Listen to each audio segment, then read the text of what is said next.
I would wager I could win this argument that all of the Scottish advisor specialists, if you knocked their heads together, you wouldn't have anyone with the same amount of qualifications. She is a world-renowned immunologist.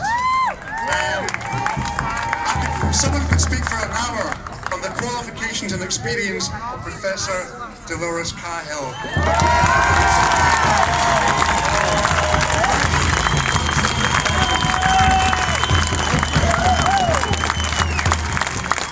Thank you, everyone. Such a pleasure. Hello, Scotland! So we're all brothers and sisters today, and thank you for coming out. It's a real pleasure to be here. So my speech won't be so long, just to say who I am, for those of you who don't know me, give you a little bit of science around the coronavirus. COVID-19 is the disease, and then a little bit to reflect on what the solutions the governments are proposing or forcing on us, and at the end, what we can try and do about it. Is that okay? So thank you. The mottos of my speeches as well have been truth and freedom. So come with me on a journey, if that's okay.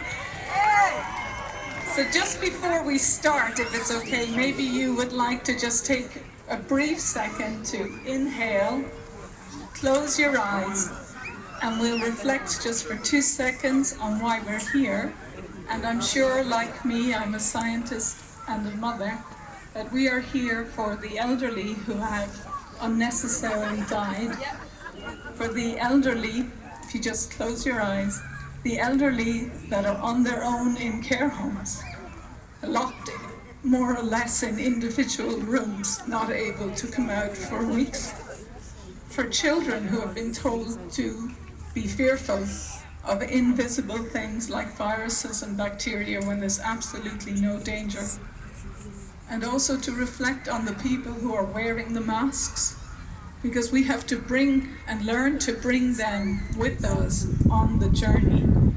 Because we are here because we love all those people. But they are wearing masks. They are wearing masks because they love people too.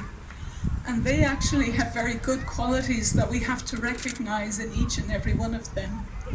They believe what their doctors and the teachers and the politicians and the so-called experts are saying. So when you see someone with a mask, don't be antagonistic. Don't be angry, because they actually have grown up in a world where the people that they elected spoke the truth, and they and their parents' generation went to war to fight for freedom. And they can't imagine that people who have good salaries and pensions and have been well educated and call themselves doctors and experts either know that this is nothing to be fearful of, or if they don't know, they should know. So let's just take a deep breath and come with me on a journey for truth and freedom.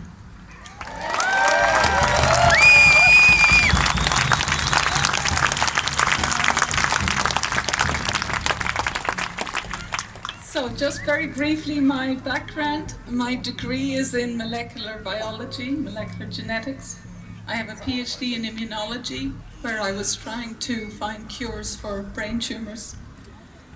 And then I went to Munich for 2 years, and then to the Max Planck Institute of Berlin in the department of Hans Lehrer, and we were involved in the Human Genome Project. And I developed a little chip that you could put thousands of proteins on it, take a drop of blood from someone, and diagnose them with an autoimmune disease. And I went on that journey because I saw in research there was a lot of time wasted. And if you could diagnose people early, they could make lifestyle changes or get better treatment, and they wouldn't have symptoms and they could live longer. And I then started a company, and we were able to develop early diagnostic tests for autoimmune disease and cancer so that people would be healthy. So my life's work is trying to make people healthy and to not be afraid of diseases, and also to say, when I say lifestyle changes, 6 of the top causes of death can be reduced by good nutrition and having access to good food and vitamins.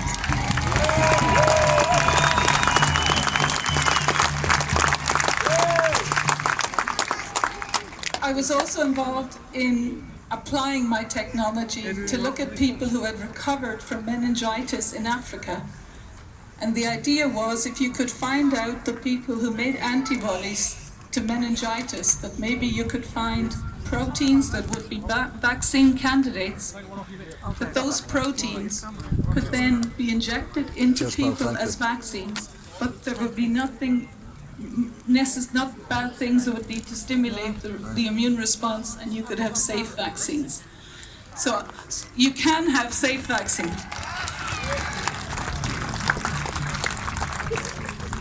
But on my journey, our technology, the first thing we did was look at antibodies used in research and in diagnostics and in pathology labs. And a lot of the antibodies, we were groundbreaking and verifying those antibodies against thousands of proteins.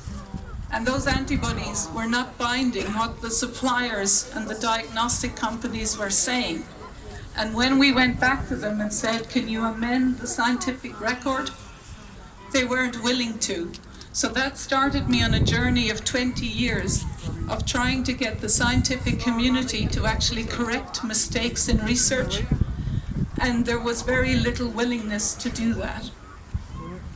So all through my career then I had to make a decision, either to comply and agree with things that were not right, or to try and stand up for it. And so I then started to work with the German government and the Irish government and the EU for 15 years now to try and validate medical information and research papers. And because of the challenges and the resistance that I've seen, and a lot of the time I'm told, which is definitely true now, that my career will not be enhanced because of what I'm doing. And if you go along with things, you'll be promoted, you'll be a member of a Royal Academy, you'll get to chair more task forces, you may even be president of a university.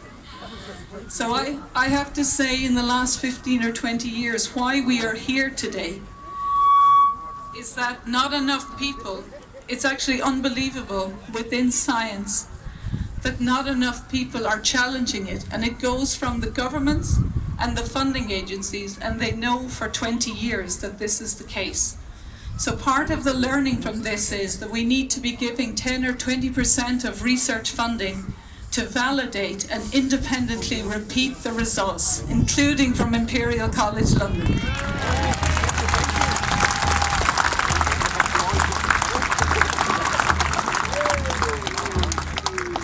So the other reason why I'm here today, what started me on the journey, was that in the first week that my child went to secondary school, which would be about age 12, I came home from a trip to Brussels, and she had got an envelope with the information around the HPV vaccine in the school. And in the first week, as all you mothers and fathers and grandparents know, you're very busy. And the vaccination was going to be on the Wednesday, and she had gone to school on Monday. And there was no patient information leaflet. And I had an interest in the HPV vaccine. And so I spent most of the night researching it. Again, this was about 2013 or 2014.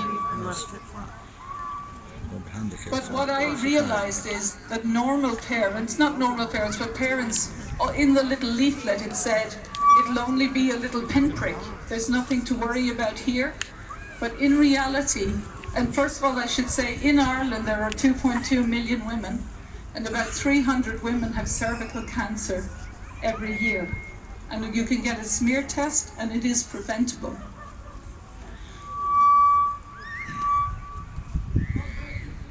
Thank you. So I'm just telling you this story because if you look at the HPV vaccine information leaflet, so the chance of getting cervical cancer is age 50. It's 1 in 10,000 people, and it's preventable if you get a smear test.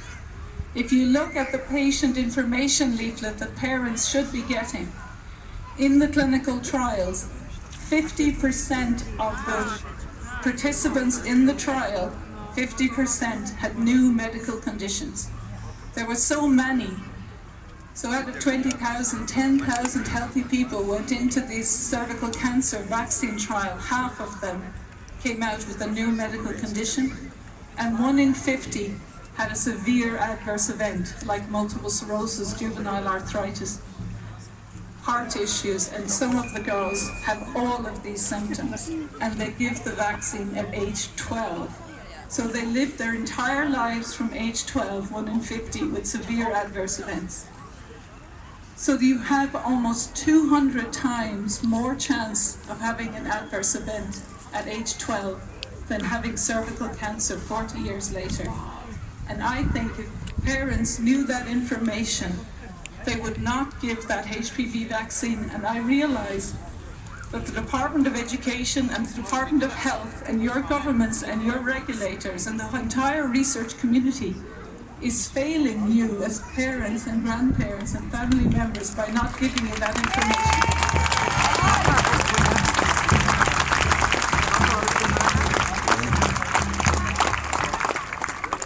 So I then had a dilemma that what could I do about it? So I actually went to visit a very renowned, I decided I would dedicate 10 years of my life at least to try and get the patient information leaflet to parents. And also I object that the schools should be giving vaccines, that parents should be there to watch their children.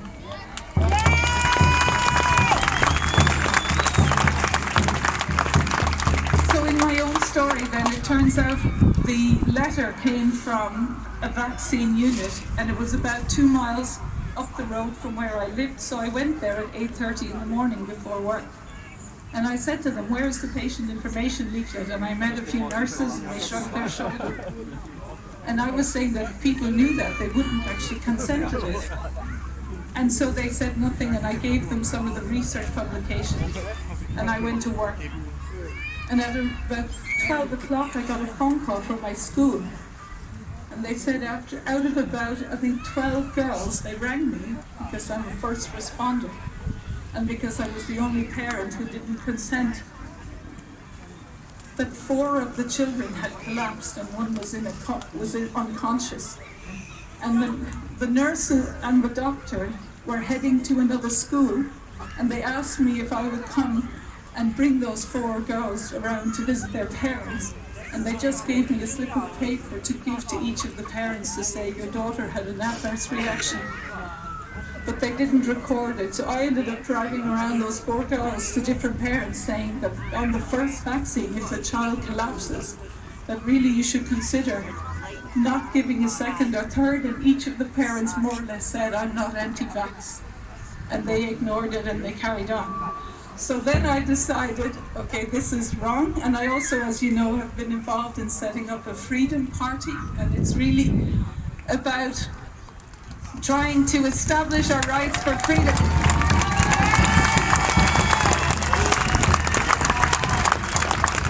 So I suppose the values that I hold dear are truth and freedom. And I think one of the things that we have to do, you might consider that maybe every country in the world should actually, you know, what's going on here is local communities and families against global, unelected, unaccountable powers. And that really what we need to do is to have freedom parties, that really we need to challenge what's going on.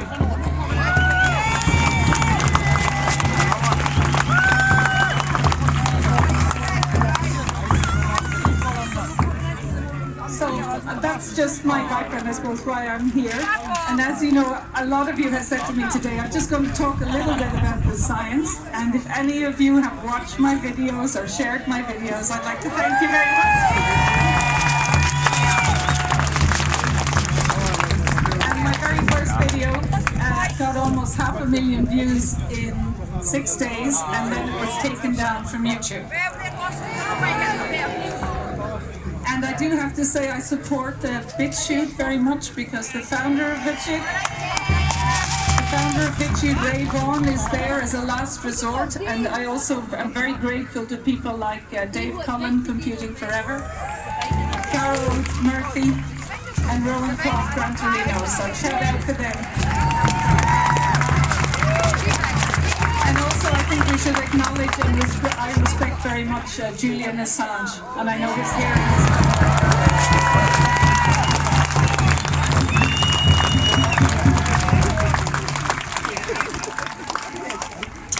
And maybe we should give a shout out to our friendly police over there who are there to protect us.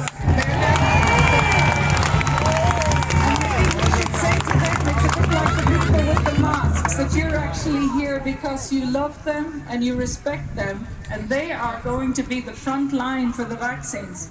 So you're actually saving them, because none of the healthcare workers or children or anyone should be not getting vaccines. They're not safety tested with randomized placebo control.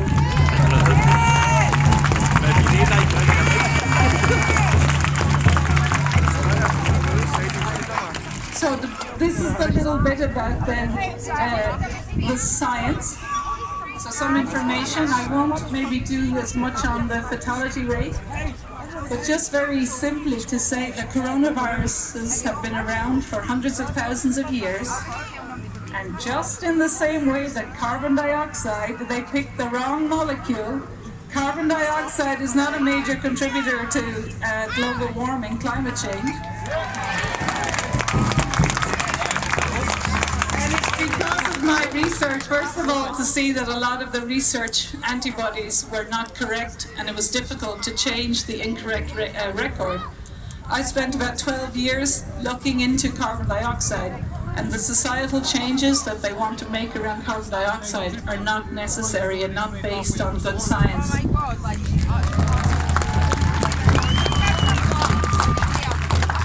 So when you look at the coronavirus, that has been around for hundreds of thousands of years.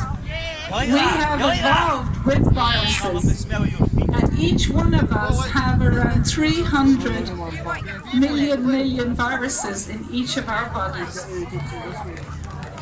And around 7 coronaviruses cause some type of symptoms in humans, but it has been studied for 20 years. Coronaviruses cause symptoms from December until April. And because of the change in humidity and temperature and sunshine, and that we get glorious vitamin D, after April, people do not really have symptoms and die from coronaviruses.